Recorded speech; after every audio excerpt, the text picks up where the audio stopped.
Pemirsa, perdagangan saham di Bursa Efek Indonesia baru saja ditutup. Kita akan membahasnya bersama analis Panin Sekuritas. Ya, untuk membahas bagaimana pergerakan IHSG sepanjang hari ini, kami sudah terhubung bersama Randy Wijaya, analis ekuitas Panin Sekuritas.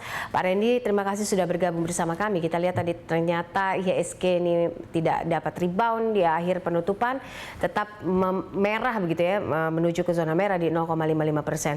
Apa yang bergerak di lantai bursa hari ini? Iya, kalau kita melihat mungkin untuk hari ini investor juga sudah mulai cenderung wait and see ya gitu, terutama buat investor domestik, karena kita melihat nanti di hari besok BI akan kembali mengumumkan kebijakan suku bunganya gitu, di mana memang sebenarnya ekspektasi masih agak mix ya, jadi ada yang berekspektasi turun ataupun juga stay, di mana sebenarnya kalau menurut kami dari Panin Sekuritas kita melihat sebenarnya masih ada ruang untuk pemangkasan satu kali lagi sebanyak 25 basis poin di tahun 2021, karena kita melihat memang sebenarnya sampai dengan saat ini ekonomi masih belum sepenuhnya pulih. Seperti itu. Jadi kalau kita lihat pola konsumsi benar-benar masih sangat bergantung dari momen-momen hari raya. Seperti nanti momen Lebaran, kemudian juga mungkin di akhir tahun lalu Natal dan Tahun Baru. Cuman belum benar-benar cukup sustainable gitu ya recovery pasca momen-momen hari raya tersebut. Ini mengindikasikan bahwa sebenarnya memang ekonomi kita juga masih belum sepenuhnya pulih dari pandemi COVID-19. Oke, jadi kalau menurut Anda sendiri ekspektasinya dengan RDG BI ini seperti apa? Apakah nanti jika suhu bunganya ditahan atau dipangkas sangat berdampak kepada pasar, dan bagaimana pasar melihatnya?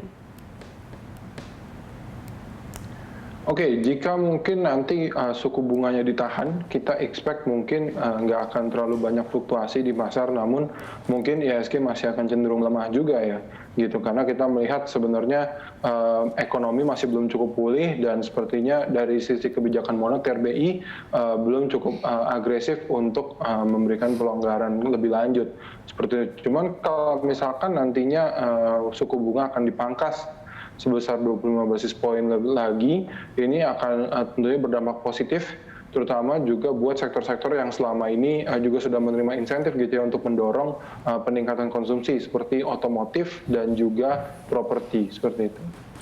Oke, untuk pengaruh isu reshuffle sendiri seperti apa sampai saat ini dari sisi domestik dan juga soal Amerika dan Rusia, soal tensi Amerika dan Rusia? Ya, kalau kita melihat mungkin sebenarnya buat isu reshuffle ini masih belum terlalu berdampak negatif, cenderung mix ya respon dari investor domestik sendiri. Namun memang sentimen dari global ini yang masih patut dicermati gitu, karena mungkin kalau kita melihat belakangan ini bursa IHSG kita banyak lebih didominasi oleh sentimen dari global. Makanya tensi antara US dan Rusia ini tentunya juga akan menjadi pertimbangan oleh investor global untuk kembali masuk ke pasar domestik IHSG, karena kita melihat hari ini pun investor asing masih mencatatkan net sell seperti itu. Oke, untuk sektor agri sendiri gimana ini Pak Randy? Masih mencetak kinerja positif kan ya kalau kita lihat analisis dan rekomendasinya mungkin untuk pelaku pasar? Iya, kalau untuk sektor agri sebenarnya kita melihat tahun ini masih akan lebih menarik ya, karena mungkin di tahun lalu di semester pertama 2020 cenderung lemah, cuman kita melihat di semester 2 sudah mencatatkan recovery yang cukup solid gitu, di mana dari sisi harga juga jauh lebih tinggi saat ini.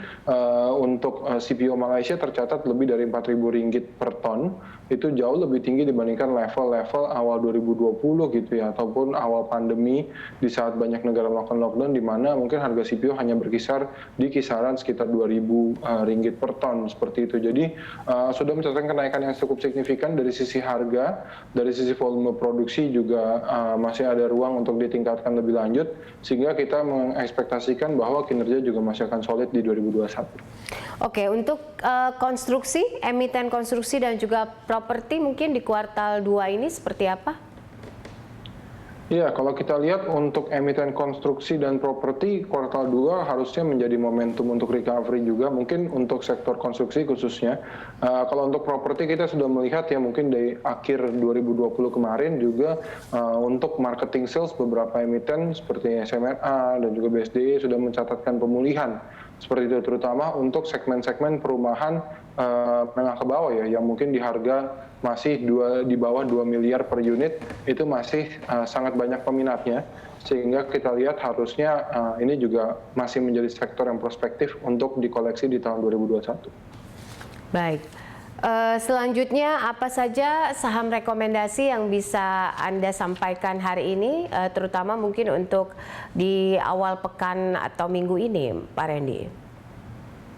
Ya, kalau untuk di pekan ini mungkin saham-saham konstruksi juga mulai menarik untuk dikoleksi gitu ya untuk selama sepekan ini, karena kita melihat beberapa divestasi tol sudah mulai dijalankan.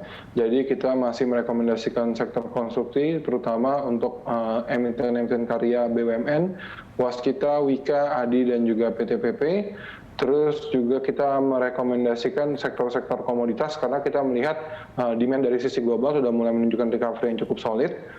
Itu termasuk CPO, tadi ada ALI dan LSIP. Kemudian juga untuk emiten-emiten pertambangan logam seperti MDKA, Inco, dan Antam. Baik, untuk peluang IHSG esok seperti apa ini? Dengan pelemahan hari ini harusnya kita melihat dengan sentimen yang mungkin tidak terlalu banyak negatif ya untuk perdagangan esok hari. Harusnya kita ekspektasi kita bahwa IHSG masih ada ruang untuk penguatan kembali mendekati ke level di 6.000 dengan range support dan resisten di 6.050 sampai dengan 6.150. 6.050 hingga 6.150. Baik, terima kasih Pak Randy untuk informasi dan juga analisanya bersama kami dalam Closing Market.